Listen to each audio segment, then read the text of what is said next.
For the group discussion, so it's really hard for us because we don't know who will come and who won't come. Or we just completely do it on Zoom. That would be easier. But because we don't know who will come and who won't, we can't separate online. Okay, I will tell that we will figure out the logistics until Wednesday. Okay. For the poster session, do you want to use standard talk? What do we? Standard talk. No, we will do it in person. Okay. We're going to do it in person. That's why I rearrange everything because I'm leaving. Okay, we should start. Right.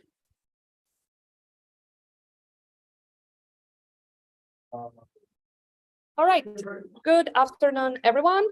Welcome, Ray, Kyle, back after what I hope was a great break for all of you. Okay, I want to start with going over the very generous mid-semester feedback you have all provided for me, which I really appreciate. We were very close to the threshold of 80%. You managed to submit to 75%. And because I'm so good, I will give those 0.2% for your final grade. But I want to go over that feedback and kind of show you what kind of changes I will introduce and kind of acknowledge some of the good feedback you gave, but maybe I can't do that change right now. So the first one will be that you have crushed me, and okay, I will change our deadline to midnight under two conditions. So I want to just reiterate why I had the deadline to be before the lecture. So the homeworks are set such that each, as you know, homework has a theme, a topic we had covered previously. And when you have the deadline, that same day, we are starting a completely new topic. And what I expect will happen is that your mindset will still be in that previous topic while you are having a deadline, a couple of hours from the lecture, and it will be distracting to you. Now, you have raised very good points, especially people who are working, and basically people who are working are using all the time before 3 p.m. for their work, and basically they are losing half of the day, which is unfair.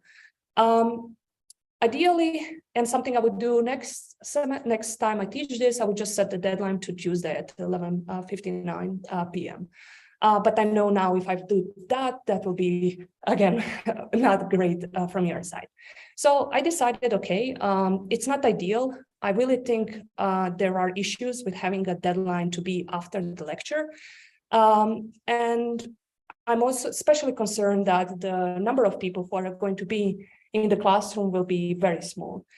So I will extend the deadline. I have already extended it, but as soon as there are less people on Wednesday than there are today, there are 30 of you here today, I will return the deadline because I will conclude that since you have deadline after the lecture, you just don't show up and you don't learn what we have set up for the that day's lecture. Since we have a lecture on Wednesday, then after we have office hours are done at 5:30 p.m. There is no expectations from TAs that to respond to your questions on Wednesday evening, because I don't expect TAs to work in the evenings or on weekends. So if you're trying to do everything in the last second, don't expect help from TAs after the office hours. Because I have this constraint that some of you have to show up on this lecture. If some of you show up and just work on your laptops, I will notice that, and it goes under the same condition. Like if there are enough people, but everyone is like doing their homework while I'm teaching something else, that won't work as well. So deadline is midnight, but there are conditions, and let's see what happens. We do have only 3 homeworks left, so I feel like this might not be a huge issue. Okay, there was a question, can we share solutions of grading? Sure, we will do that.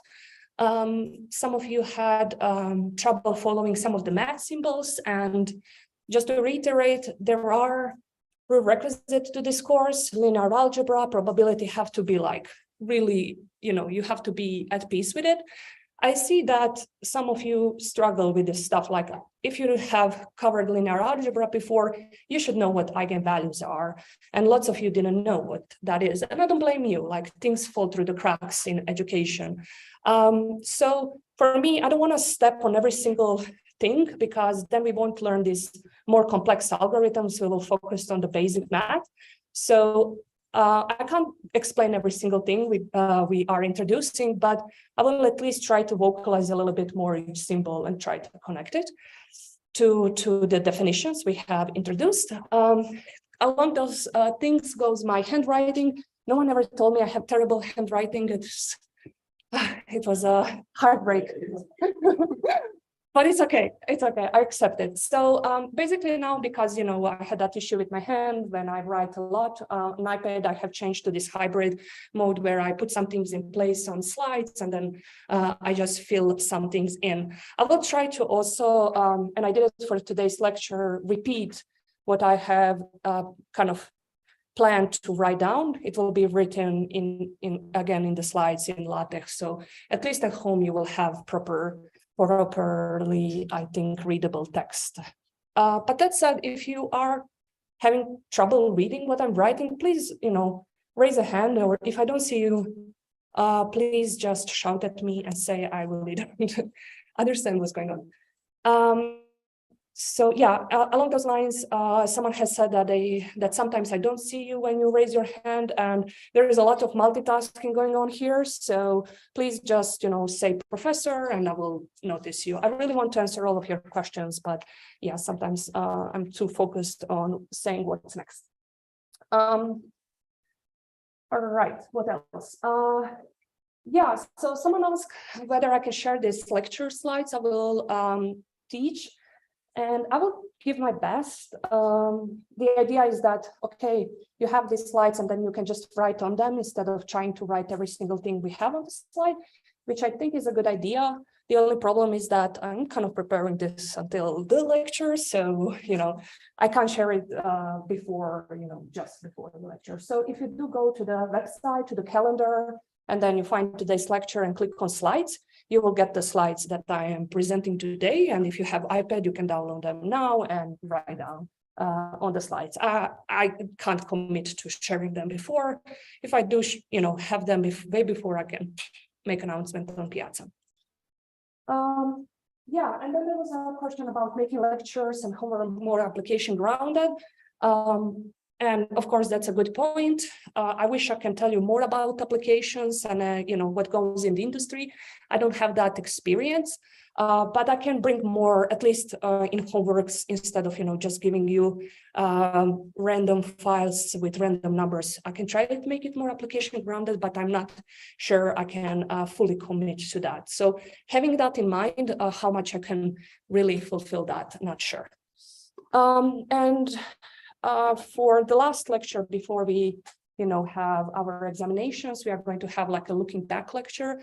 I think that's a good idea to kind of wrap up everything and prepare you for your exam. I hope the exam wasn't too hard. I don't know when are we going to have it graded, sometime this week probably. Yeah. Yeah, and on the note of the exams, there was of course question why midterm exam and why in person. So we have as two components of examinations, projects and homeworks, and for that we don't really have any control of how you go about this. Of course, we trust that you are academically honest and that everything goes well, but having these midterm and final exams are really like soundness check that you really had grasped the material fully. Like you've seen it, the exam wasn't anything terribly hard, it was straightforward, it was something you've seen in the homework. Unfortunately, there are cases where someone has 100% of calculating Jacquard similarity in homework and 0% on the same question on the exam. And that tells us there isn't like this perfect correlation between these two things. So it's really, if you really fully grasp the material, you will get very high percentage points on each one of these components. And that's what A grade really means, that you have fully grasped the material. Of course, tests are stressful, they're uncomfortable, and I know you wish to have them maybe at home. For the same reasons, we can't have you to have them at home, because then you have no control of what's going on. And like, you want your degree to have some meaning to it. You want someone to say, okay, you have graduated from University of Utah, and you want people to know that there was rigorous evaluation behind it. So when they see you have A, they know that this was a well-deserved A. So you actually want that, although it might not seem like it right now. We don't want you to have teams, project teams of less than 3 people, because that means if every one of you would work on your project, you would do less, like tiny projects, which is not the point. And also we would have 3 times more things to grade, which is difficult for us given the scale of the course. There was a question of why not more TAs. I wish I could have more TAs. That's not any professor's decisions. Basically, the departments or College of Engineering's rule is that for every 40 students enrolled in a class, you get 1 TA that works 20 hours per week. So we were kind of lucky that more people had enrolled and then unfortunately dropped out, because now we have 4 TAs. For the number of people that are enrolled right now, we should have only 2. So that gives you kind of impression of how little resources we have. TAs also work 20 hours, are paid for 20 hours a week, which includes 3 hours of lectures, 4 hours of office hours, 2 hours of piazza, grading, and so on. So I hope you realize that they have lots on their hands, and that more is not possible. Questions about why is homework so coding oriented? It is coding oriented because knowing all of this without having the ability to apply it means almost nothing, because people who are going to pay you in the future will pay you to apply these techniques in Python or another programming language. So it is the core skill you have to learn. And I understand it's difficult if you don't have lots of programming background, but please try to think about it as an opportunity to learn rather as a loss of the best grade one can have in this course. If you don't have great programming skills, think about these homeworks as a way of you improving these skills. And it's not important if you are going to have B+ or A. I really don't think that's important. Why are bonus points worth so little? Basically, they're worth so little because they're just problems you can work on if you are excited to work on them. They're not means for you to boost your scores. So it's easy to gamify this, and that's not the point. The point is like, hey, if you are interested and want to do a little bit more, you can, and you're going to get a little reward for it, but that's all basically. And project components are due at different times because, for example, for intermediate report, we're going to have actually, it's actually not so intermediate report is not more important, but for example, for posters, we need to bring them and then we need to have them until certain hours such that we can do the rest of the things. Okay, and stuff that I think are good. Feedback about that I didn't do any kind of changes about. First of all, more guidance on how to start the project. I acknowledge that it's too late to change that now. I didn't really have access to the past projects because I didn't teach this before, but for the next next time I teach this, I can definitely share your own project. So you will help other students. There was a comment from Better Balancing preparing for a PhD, which this kind of course has a flavor of and going to industry. And I talked a little bit with Jeff about all of this because I was thinking, okay, how we can make this a little bit more balanced, given that all of us are just researchers and so on. And there was some useful context here. This first started as a just PhD level course, then more master and undergrad students had enrolled in it. So the way that course has initially been designed is for helping people who are, doing or thinking about doing a PhD. So that kind of explains first why it's designed the way it's designed. But also we were talking about how in actual real world, job, you are probably not going to use these techniques just the way they are introduced for your problem. For example, you will almost never use clustering as a standalone solution to your problem and show different clusters and say that's my solution to the problem. Almost always is going to be a part of some bigger pipeline. So you will have some kind of supervised approach, but the first step of clustering will help you to better model that second step in the pipeline. So the way that Jeff at least told me I should maybe think about presenting data mining course is that these are the set of tools you can have in your tool bag, but you will most likely not use them as a standalone solutions to your problems. And I think maybe managing expectations of what this data mining course is in the future should be better, because I think for a lot of students, they come into this course thinking this is it, like this is like what I learned here is the exact thing I will need as a data scientist, which is not. It's like a complement to machine learning, which is all about supervised machine learning, and you're kind of extending the number of tools you have that you can kind of mix and match together. Yeah, please go ahead.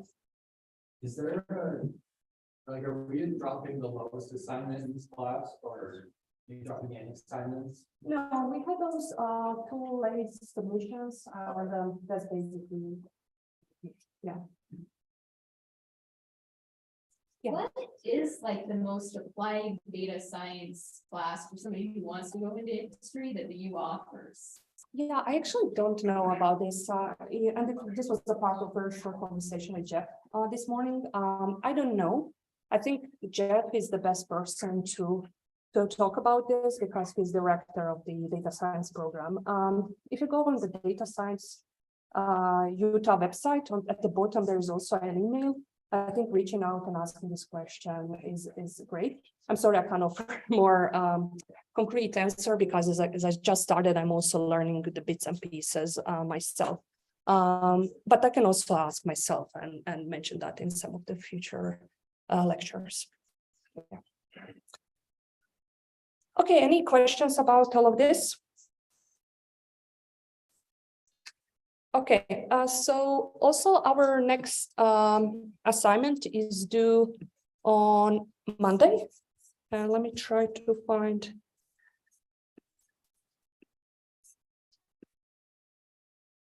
Okay, all righty, so your next assignment is intermediate project report. And in this report, like basically this is the important bit. Let me try to increase this.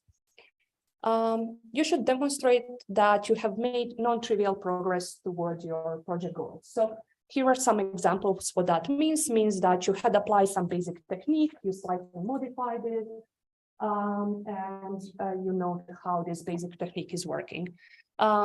So we have in homeworks allowed you to use a lot of scikit-learn pre-computed algorithms. I think you should by now have already realized that you don't need to implement everything from scratch, and you can just slap your clustering algorithm, let's say, by using one of these techniques that you have already had at your disposal.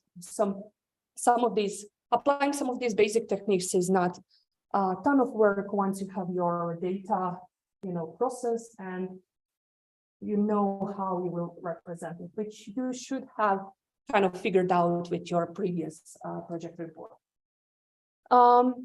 So here are things you need to specifically define, what progress you made toward your goal. Just data collection is not an option. If you tried basic approaches, what worked well and what did not, what could be done to improve these basic approaches, and what other experiments have you run and you're planning to run to demonstrate the effectiveness. Now, what is going to be different with this project report is that we are going to have this little session in the next lecture on March 22nd, where we are going to pair you, each project team will get 2 other project team members assigned to them. And your peers should read your intermediate project report from Monday to actually Monday midnight, so Tuesday morning to lecture on Wednesday. And here or on Zoom, we didn't figure out all the logistics yet. You are going to have a little like peer feedback session where your peers are going to tell you whatever they think is going well or not with your project. Please, you're respectful, of course, and provide constructive feedback. And after you are done with, your peer feedback session, you can update your intermediate project report. After the lecture, you should tell me whether you plan to share the updated report, and if so, I will read it and make an estimate of how much time an update like that will take and give you a new deadline. All right, any questions about this? So just because there are 2 dates, I want to reiterate on Monday, next Monday at midnight, you need to submit intermediate project reports, and each one of you will be assigned to 2 other intermediate project reports. By the lecture, you should read them, and then on March 22nd, on Wednesday, we'll have this peer feedback session. Yeah. Do we need to learn our own reports, or are you going to provide them in the class? Yeah, please bring your own reports. Yeah. So the previous part of this assignment, the summary was all those like March 1st, I think, or something like that. You have to closely follow what we did previously. If that makes sense. Your data collection. Yeah. So like we talked about like instructions and stuff. Because like we didn't actually implement anything yet. So I'm just wondering like we have to like closely follow what we talked about previously. If you make changes, that's okay. As long as you didn't make major changes with respect to what you are doing, like the project is now totally different. Okay. If that happens, stop them first. Might not be an issue, but I suspect you won't have. If you are completely changing the project, there will be too many things to be done, and that might not be okay. Yeah.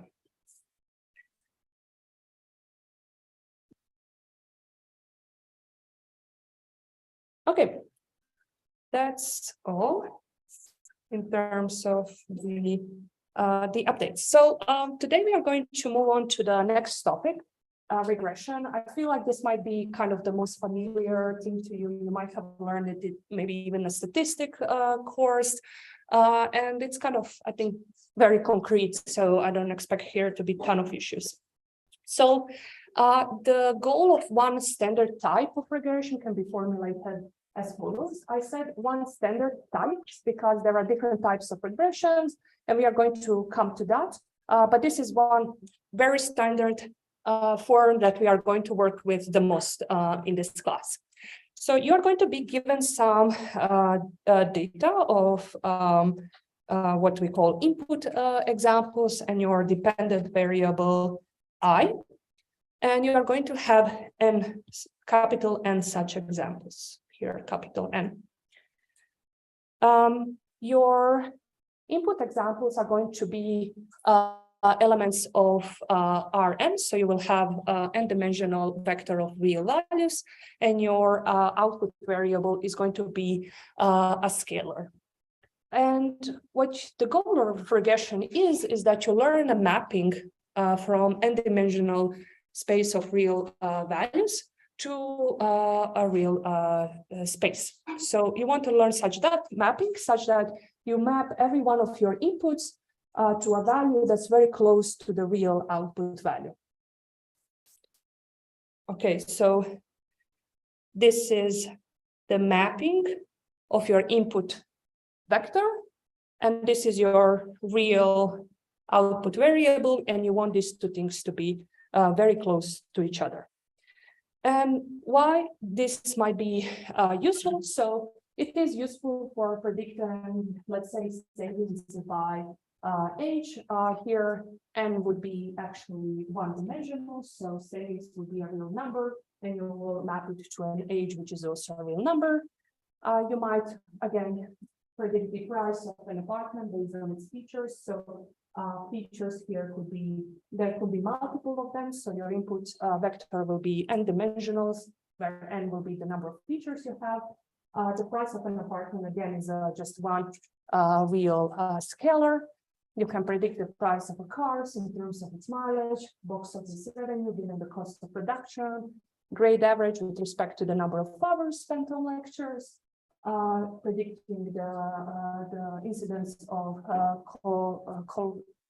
this type of cancer in the US based on your consumptions and so on. Basically, there are so many examples of regression, and it is the most similar to supervised machine learning, which I guess you know, since so many of you have asked me if I don't allow classification in the project, whether I allowed regression, because a lot of these predictions can be framed as a regression as well.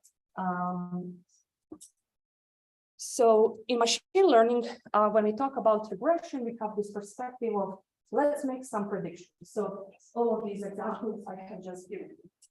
When we talk about regression in statistics, we want to actually learn the relationship between the input variables and the output variables. So let's say we have the price of apartment based on its features. You are not necessarily maybe trying to predict the price of an apartment, but rather understand the relationship, which you might not know at the time yet. And then in statistics, things like confidence intervals and significance testings are very important. Where in machine learning, less and less we do that because we work with these enormous models. So making multiple runs of the same model is extremely costly. And therefore doing this statistical analysis is just simply not possible. If you don't know, confidence intervals are the range of the values your output variables might fall in if you repeat your experiment multiple times, and then test of statistical significance tells you, okay, you do this experiment twice, and you did your experiment and you are trying to prove some hypothesis. You can tell whether you have confirmed it or rejected it kind of significantly, which would just say you're kind of confident that the rejection of acceptance your hypothesis is true. All of this is probably familiar with from the stats. So referring to dimensionality reduction methods of the PCA as the ones that falls into the category of regression? We are going to talk about PCA. I don't want to confuse now everyone else with what PCA is and how it relates to regression. So just a little bit of patience, but we will talk about it. Okay, so is it clear what we want to do with regression? Like the high level goal? Okay, so let's now jump into a little bit of math. So first we are going to figure out our notation. So I will use capital D to denote a data set. This data set will be a set, we have this brackets set of capital N items. We will have input features and which will be n-dimensional real vectors, almost always, but I will tell about different types of regression that will relate to the dimensionality of input variables, and our output variable is going to be a scalar value. Another option for excuse me, before I continue with another option, I'm going to use these subscripts here to denote the item in the data set. And the subscripts are going to denote dimensions. Another option you could do to denote the same thing is to say, okay, you have just a set of n plus one dimensional vectors, and then the last dimension of your vector is going to be your output variable that we're trying to model. I'm going to stick with this option because I'm a machine learning person. I am used to this. I think Jeff likes to use the other option because it's more related to statistics. So I'm sticking with this option, but they are basically the same way of writing the same thing. Different ways of saying the same thing. Okay, so make a note of that.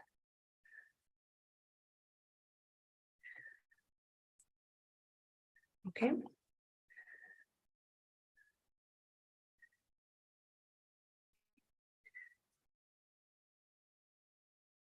Okay, so let's go further with our annotation. As I mentioned a few times, call X input, these are input variables. You will see them in literature also as independent or predictor variables or covariates, depending on whether you read machine learning or stats. And then the I will be output variable, or you can also call it dependent variable or criterion variable. And I said before that our goal is to learn the mapping, which maps our input variables into a value that's very close to the real output variable. Such that, for example, if you are predicting the price of an apartment, we have a close estimate of the price. Okay, so here we have mapping that goes from n-dimensional vector to a scalar. Yeah. We're gonna do like complex non-linear regressions, not just like all number regressions, like or like you have a x times s. I don't know. We are definitely going to talk about nonlinear regression next time, but I am yet to decide about the homework. So you will see it on Wednesday. Yeah.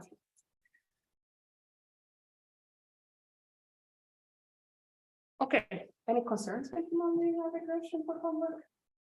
It can be very chaotic. Like if you have one variable, if it's non-linear, it's like one variable affecting another. Yeah, that's gross. Okay. We'll see. I will have it in mind to not make you gross. All right. So here are n-dimensional vectors that we are having mapping from n-dimensional vector space to just the scalar values. And I said before that this is not that we have multiple types of regression, and that one is when we learn this mapping from n-dimensional to R. So here are some other types of regression. So the one we have introduced with the notation before is this one, just to this is from Rn to R. Okay, so basically you have regression types that are dependent on what is the our input space and what is our output space. So if our inputs are also scalars, we are going to talk about simple regression. Simple. If our inputs are n-dimensional vectors, we are going to talk about multiple regression. If your output is a scalar, then we call have univariate regression, and if it's multidimensional, we have multivariate. For example, you might want to predict both math and reading SAT scores, giving some characteristics of the student who is taking this, the SAT. And then that would be the case of multivariate regression, because you're trying to predict multiple things.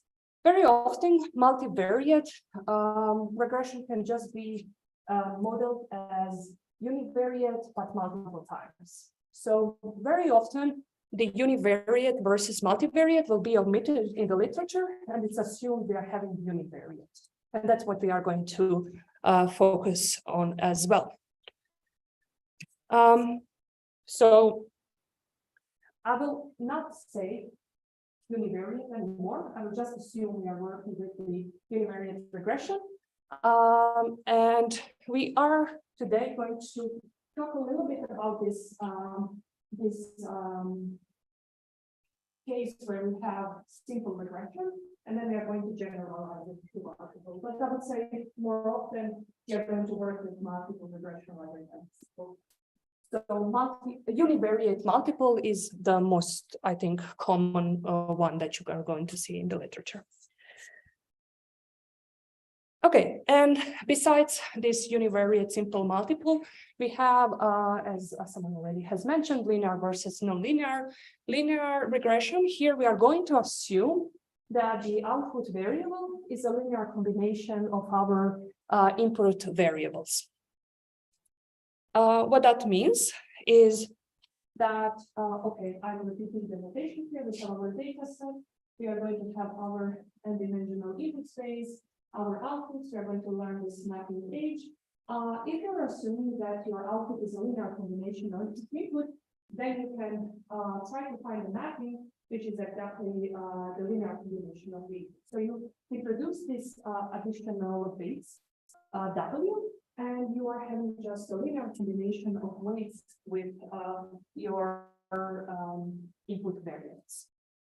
And what is missing here, because I have I here, then what's missing is I's here. Okay, so we are taking our I element in the data set. It will have n dimensions, it's an n-dimensional vector, and then we are going to take a linear combination of its items in that vector. These new weights we have introduced are called weights for regression coefficient or beta coefficient, depending again machine learning versus statistics. In machine learning, we are using weights. Okay, and now I said we are going to start with a special case of where our inputs are just scalars. So our little n is only 1. And this is called simple regression, simple linear regression. So here, as I said, the input is also just a scalar, not an n-dimensional vector anymore. So what you have as your mapping function is just a line, right? Because we don't have other dimensions anymore. So maybe we can plot some things a little bit. How this would look like. You would have two-dimensional space, and then you can have points. Let's say these are your points here, here.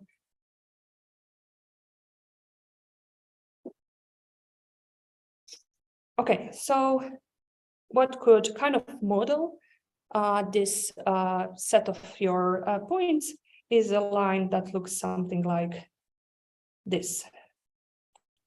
Because remember, our goal is that our mapping of the input is very close to what the real value is. So let's say here we have some x. Here we will have hx, and here is the actual value of x. So now, what is the kind of like the error here is exactly what's this difference between I and h is. So this little vertical line here, that's the error, right? That's how far we are from the real value. And this little thing is called residual. So almost always when you see someone plotting something related to regression, you will see also these little bars that show you residuals and kind of suggest how off are you from the true values. So for this class, is the cost function always going to be based off of some sort of errors? We're not going to be like perpendicular distance. No, we are going to introduce, we are going to start with this simple linear regression. Then we are going to introduce quadratic loss, as you have just suggested. And then we are going to generalize it to more than just one n. And then we are going to move to nonlinear and talk about regularization after that. And then depending on the time, we might talk about some other stuff. But I don't plan to go super deep into regression. Yeah. Okay, and residuals can also be positive and negative. So here we have a positive residual, but here we have a negative, because if you take I minus h, you will get the negative value because the true value is below the predicted one. Okay, so now what we need to do if we want to learn the mapping is learn these two ways, right? That is the two parameters that are going to give us this kind of line over here. Do you know the kind of the geometric intuition of what W0 and W1 are on the slide? That's the raising text. Okay.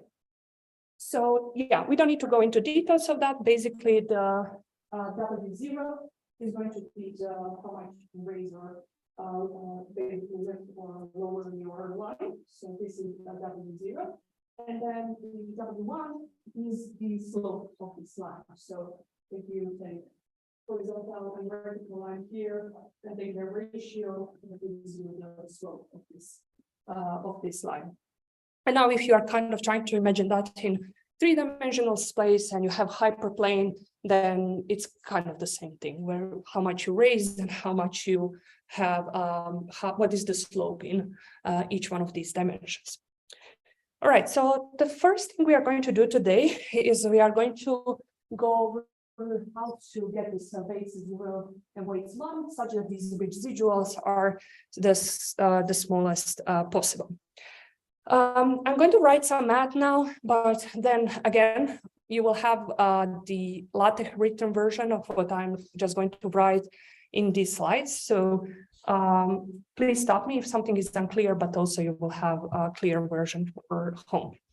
So I said that we are going to try to minimize those residuals, right? So what we are going to use as our loss function is not just these residuals, but a little operation over them. So capital L denotes what we'll call loss function. And it's going to be a function of I, the true value we are trying to model, and hx, which is our mapping of x. And I said that we are going to use the residuals, which is the difference between I and hx. Now, can someone tell me what would be the problem of trying to model loss function like this, where we have just these residuals? Like close to 0, they're about the same. Exactly. These positive and negative residuals, when we sum them over multiple items in the data set, would cancel each other out, and we will get something which seems like we have minimized the loss, but we didn't really do it. So another option could be to take the absolute value of this thing. What kind of not nice property absolute value has as a function that we don't like? Exactly, it's not differentiable, and we'll see now that in the following equations, we will need to calculate the derivative of something. And then if you don't have a differentiable function, it's not going to be very nice for us. So what we do is we take the quadratic loss. Now, this is not the only thing, only reason like why we are taking the quadratic loss. There is also very nice probabilistic intuition behind taking a quadratic loss. If you think about some kind of data, and this data have Gaussian noise associated in them, minimizing the error on this data will lead you to this quadratic loss. I will point you to reading related to this if you want to learn more, but just know if you're not interested to learn more that it's not random that we have chosen quadratic loss over here. Okay, so this is going to be called loss. Okay, so Now, loss without data is useless. So what we need is the loss on our data set, and then we talk about basically error of our model. So we will define capital E to be error of our mapping H given our data set D.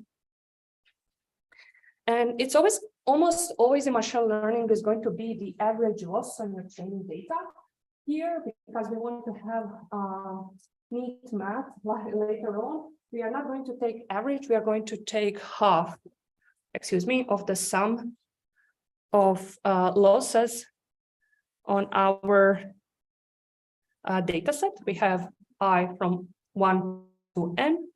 We are going to calculate loss on each one of our examples.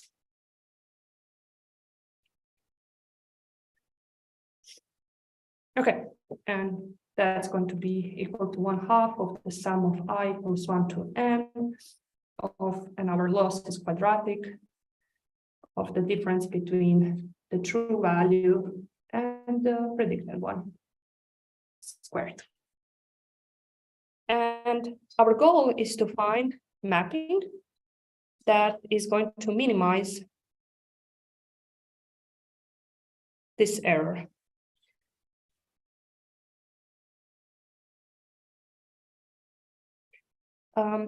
Here I'm going to write little h in a set of big H. This this is a set of all the possible mappings. We call this machine learning hypothesis space, and only one little H is called hypothesis. That doesn't really matter. Like this is, you're finding for the mapping from all the possible mappings that is going to minimize your error.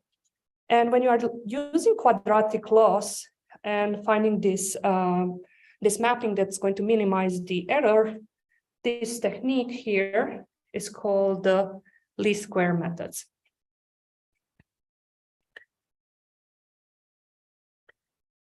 And I think it's obvious why we call it like that. We have squares and we are trying to minimize them.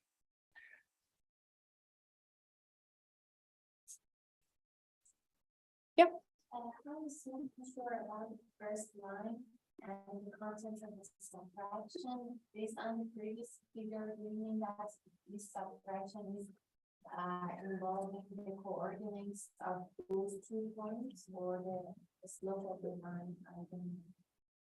Yeah, let's go over that again. So here, this purple x's are just points. It would be better if I could use circle to not confuse it with X. So try to visualize circles. And then residual takes the, let me just correct that a little bit because it's a bit confusing. Okay. So here you have a point and this point has X, I coordinates. And I is the true value that you're trying to model in a new data that you don't have. And you have, given the data you have learned this mapping here, this line in orange. And now, given the X here, which is the first coordinate of your point, you have as age X, this value, right? That's clear. And the difference between your true value and your predicted value is this segment here, right? And that's called residual. And what we're now doing, we have here only one residual, but we have n examples, right? So we're trying to kind of accumulate these errors. And one way to accumulate errors would be to just sum all the residual, right?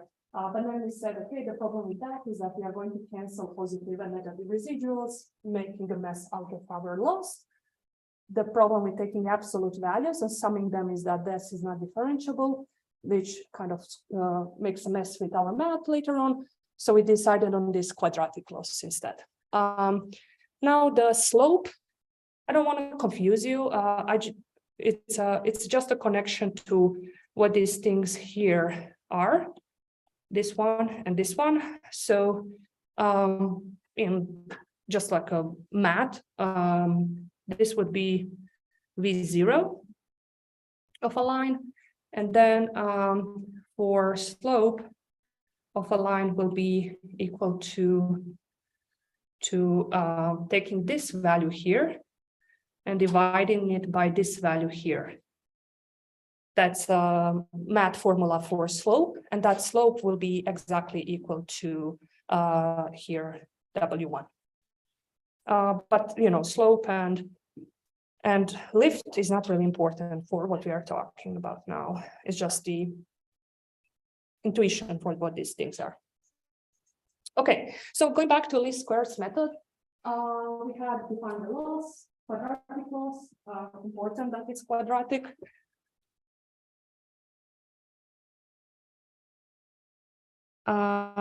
We have calculated it over our n points we have access to, and then we have point line, not necessarily a line. We are talking about simple linear regression before it's a line, but remember this is just a specialized case. Later on we'll generalize this that minimizes the error, and this is called least squares method.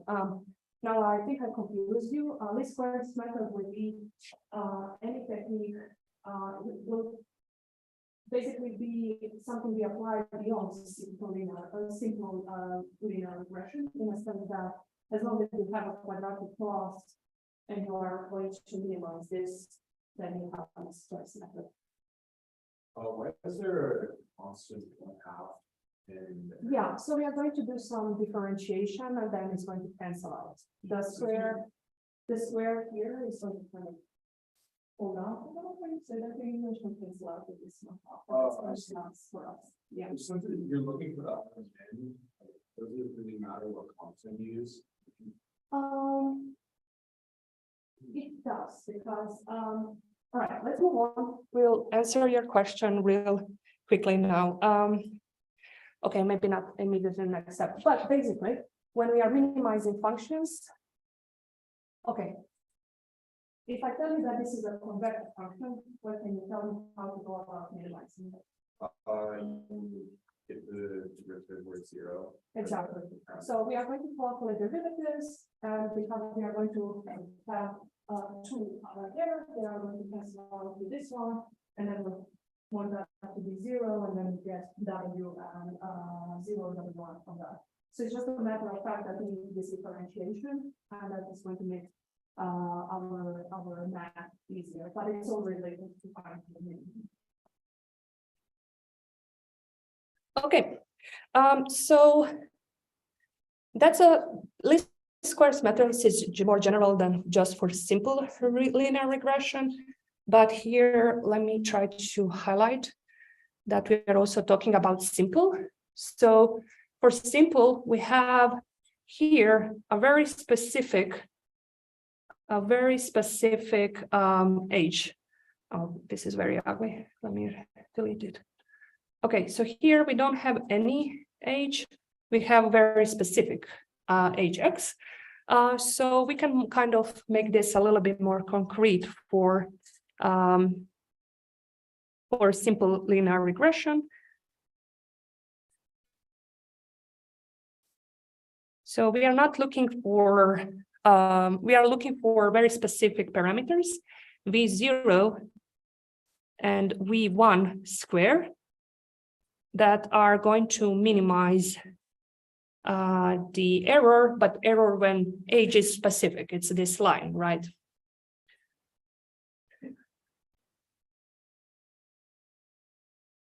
Okay. So here again we have the minimum of the error, which is then, now I'm just going to plug in the error. It's going to be 1/2 sum of I equals 1 to capital N I minus, and now we have very specific age right here, minus V0 plus 1 W1x all squared. So that's what we are trying to do with simple linear regression.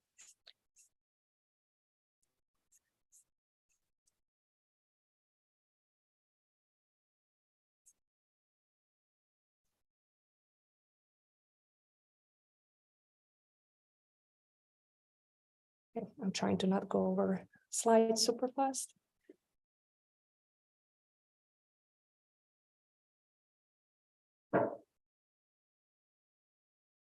Okay, moving on. And I'll ask for forgiveness later.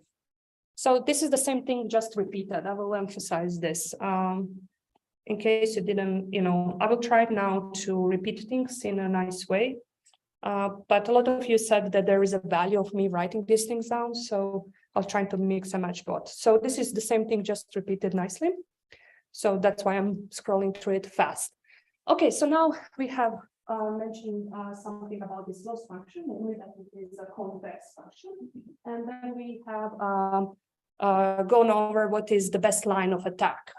If we have a convex function, then the best thing we can do is to calculate the derivative or gradient of it and set it to be 0, because that's where we will find the minimum of a convex function.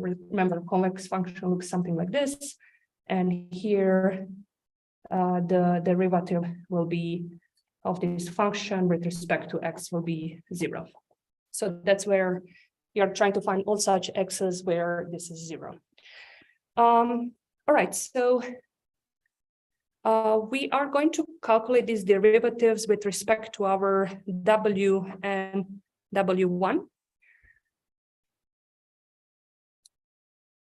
And that means we have two of them, right? So we are going to have a gradient instead of just the derivative. Remember, the gradient is just the vector of partial derivatives of that function with respect to every single input variable.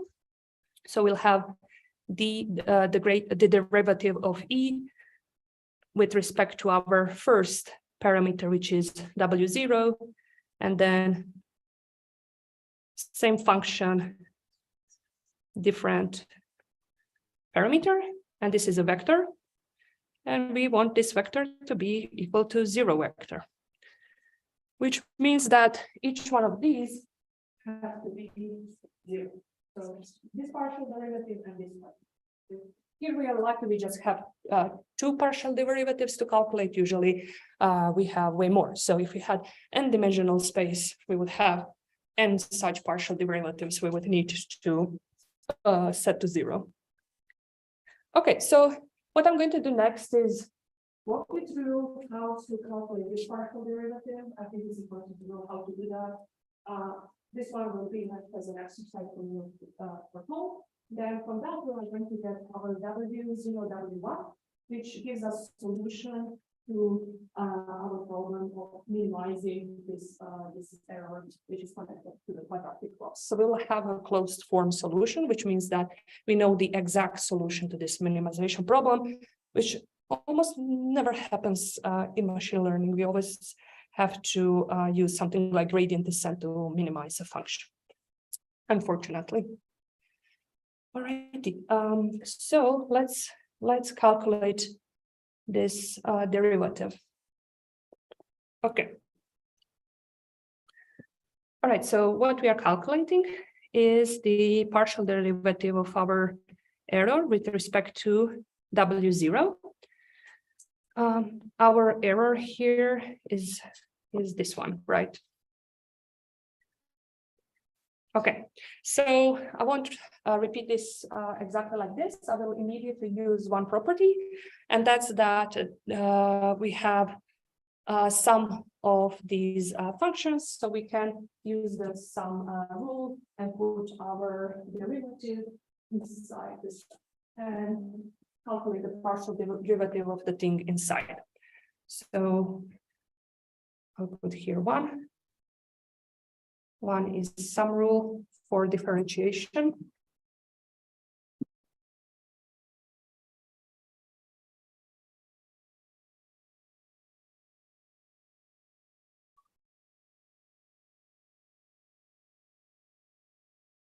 All right, so we are going to have 1/2 sum of I equals 1 to n of partial derivatives with respect to W0 of functions I minus, and now I'm going to remove these brackets. So I will have minus W0 minus W1 xi.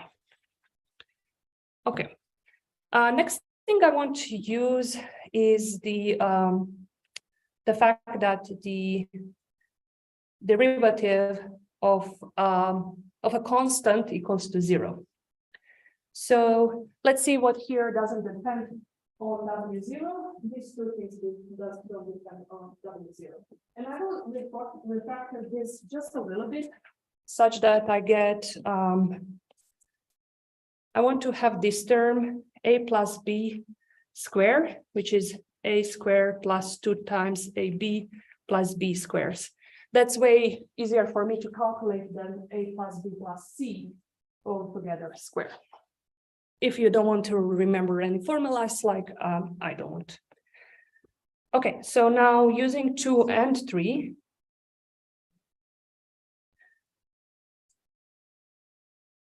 we are going to get the following factorization. So nothing changes except me factorizing things a little bit differently. Okay. And now I'm going to use our third thing and get the following. So we'll have partial derivative. So now this serves this term here is like a over here, and W0 is like b here. Actually, minus W0. Okay, so that means we'll have the first term squared minus 2. Minus comes from minus W, minus W0 times I minus, oh God, W1xi plus 0 to squared. This is clear? Okay. And now we can finally do some differentiation. Sorry for deleting things. I put them too early. Okay. So here we don't have anything that depends on W0. So this is the constant with respect to W0. It will cancel out. It will become 0. Here we have only W0. The derivative won't be, then it will be 1. So it will remain 2 times this term. And then here we have W0 squared. Calculate the derivative will get 2 times W0. So we are going to write this down.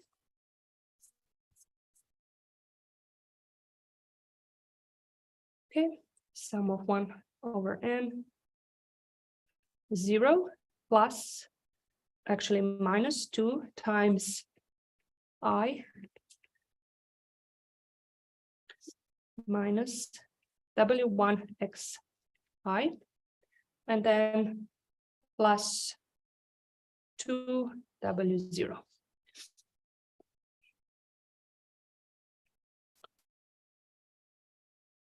Right, and now you see how in front of every single term here we have 2. 2i, 2 W1, and 2 W0. Righty. You could just use a chain rule and skip the 3. Same thing. You just bring the 2 down. Okay, it's another way of calculating. Yeah. You will write us your own solution and share it with us. So I'm just kidding. Yeah, there are different ways to go about this. I just did this. Yeah, so if you want it a little bit simpler, you can do something else. All righty, so now we'll get basically, I won't write it down, but this will cancel out and we'll just get the sum of minus I minus W1x plus W0. Okay.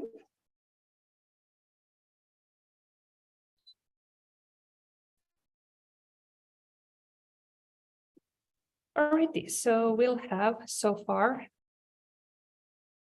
We say that this has to be 0.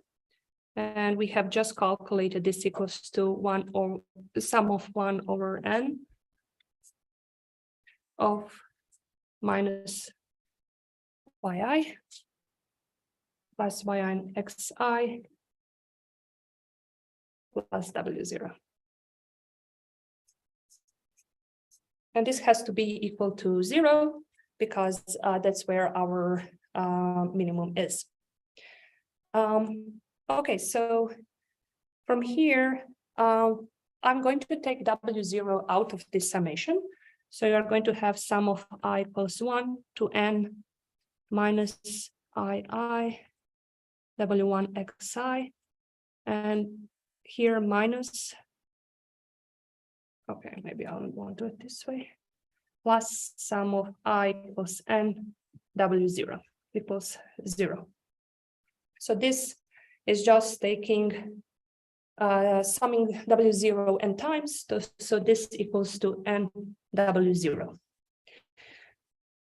Okay, and imagine now that I put this on the right side, we'll have minus W and minus n times W0 on the right side, and I will divide everything by minus 1 over n.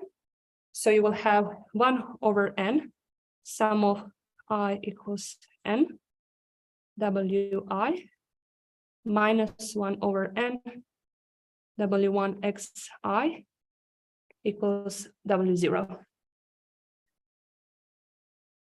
Oh, and I have made a mistake here.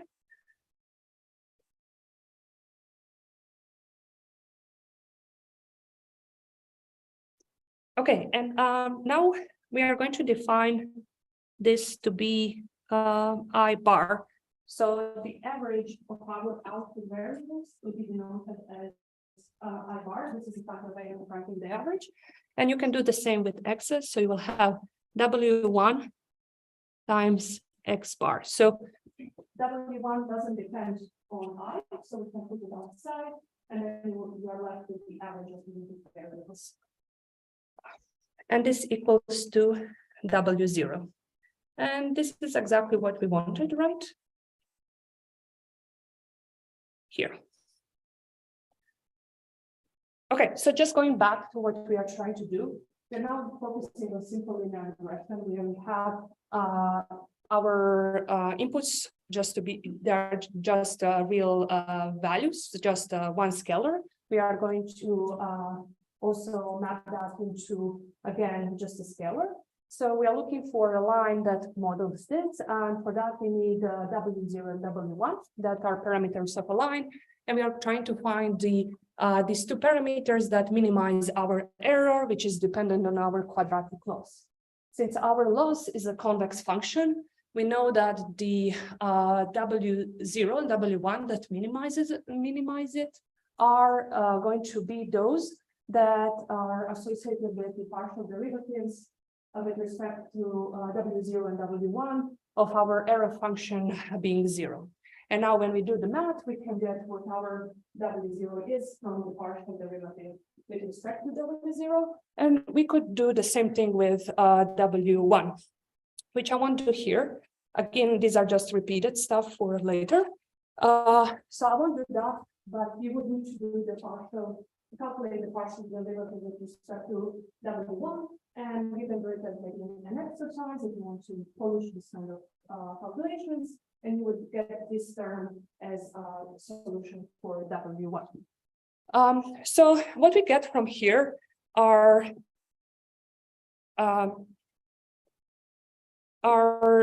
is this. So this is our final solution. Like these two things are the things that are going to minimize this function exactly. And I said we call this closed form solution because it really is the solution, the exact solution to the problem. What you can notice is that we have really constrained our input space to something very simple, and we are already having formulas that are really nice. So if we would now do this for, you know, x x in two-dimensional space, we will get even weirder formulas that are even more complex and so on. So that's kind of one downside to this approach, although it's not the real downside, it's just something to have in mind. Okay, so however, we are going to have some problems when we are generalizing linear regression to n-dimensional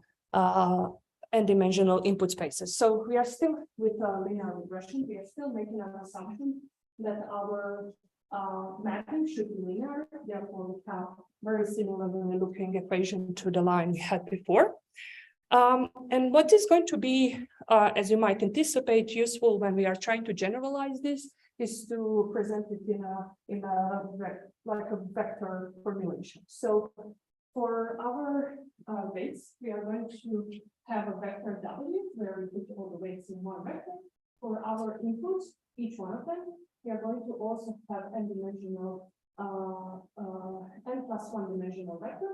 But we are going to put this dynamic variable one here, which will be useful to get everything in a map like a vector-to-vector multiplication. So we are putting this one, and then this mapping here can be written as the scalar probability between our weights vectors and our input vector. Very simple, right? So this is just the same way. This here thing is the same way of writing this thing here. Okay, and a reminder, our optimization is still the same. We are going to try to minimize the error of the sum of quadratic losses. So we are still working with the least squares method. But now when we have error, we don't have only one example like here. Here we have only one x with n+1 dimensions here. We have capital N then. So to kind of have all of that together in a simple formulation, we are going to have a matrix where in each one of these rows, you will have one of your examples in this vector form, where we have for each one of them, we put one of these dummy variables in the beginning. So this matrix, capital X, is the same, very similarly looking to that vector we had before. Just now we concatenate these vectors row-wise. And we have our W and our I.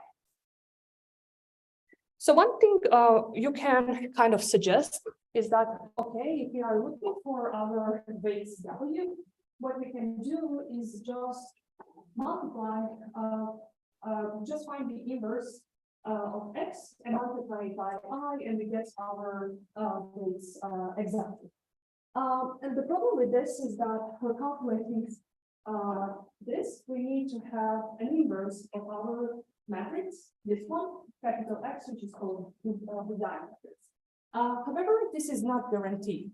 Specifically, as soon as you have capital N, number of your examples, being larger than the number of your dimensions, or if your capital N number of examples is smaller than number of dimensions, which is smaller n, then you don't have a square matrix, and you will have what we call either overdetermined or undetermined system. Yeah. So it was underdetermined, I understand you have is that like, okay.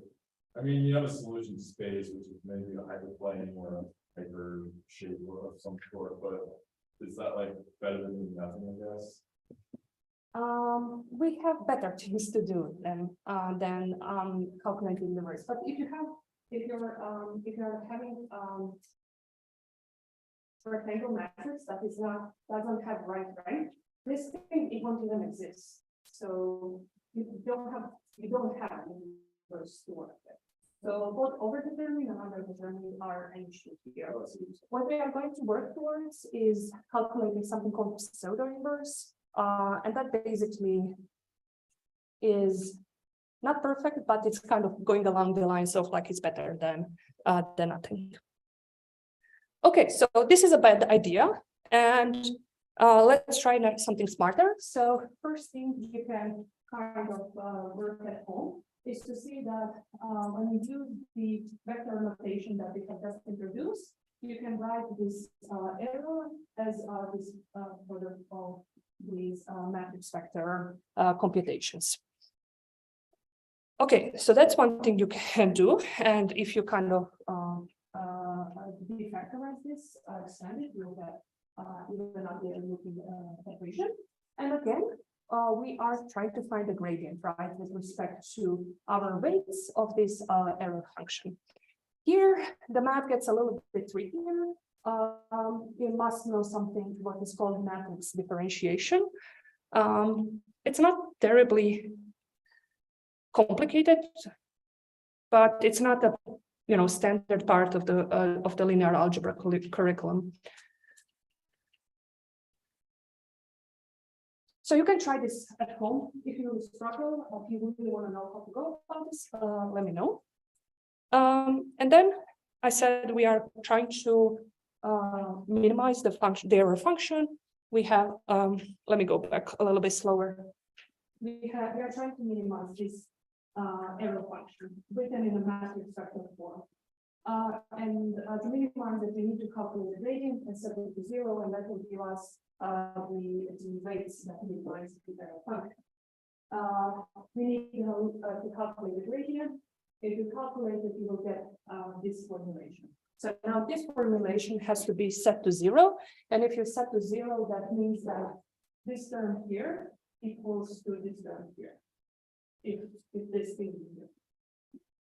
Okay, I see some confused faces, so let me write this down. If WEHD equals to 0, and we know this, then this follows, right?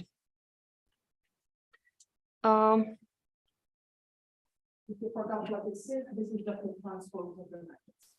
You will change your rows to columns. Okay, so.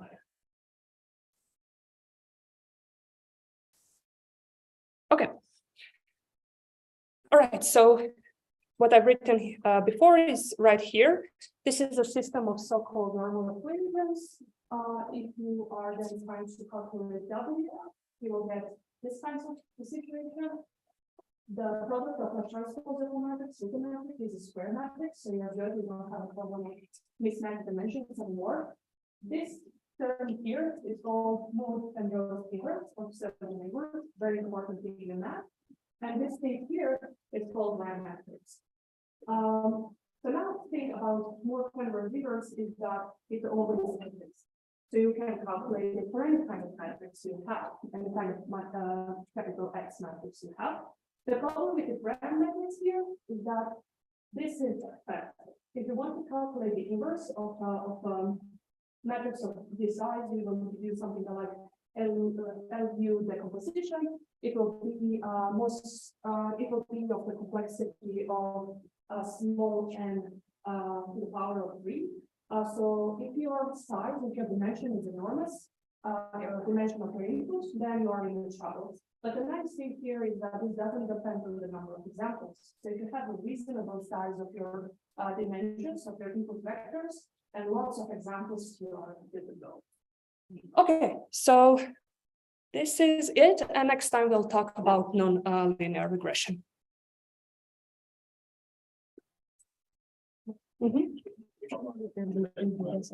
Sorry, second.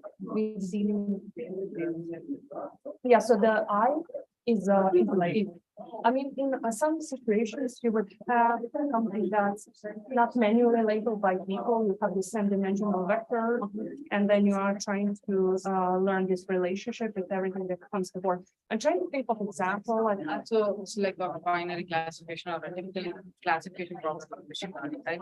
yeah, I think just a moment. Let me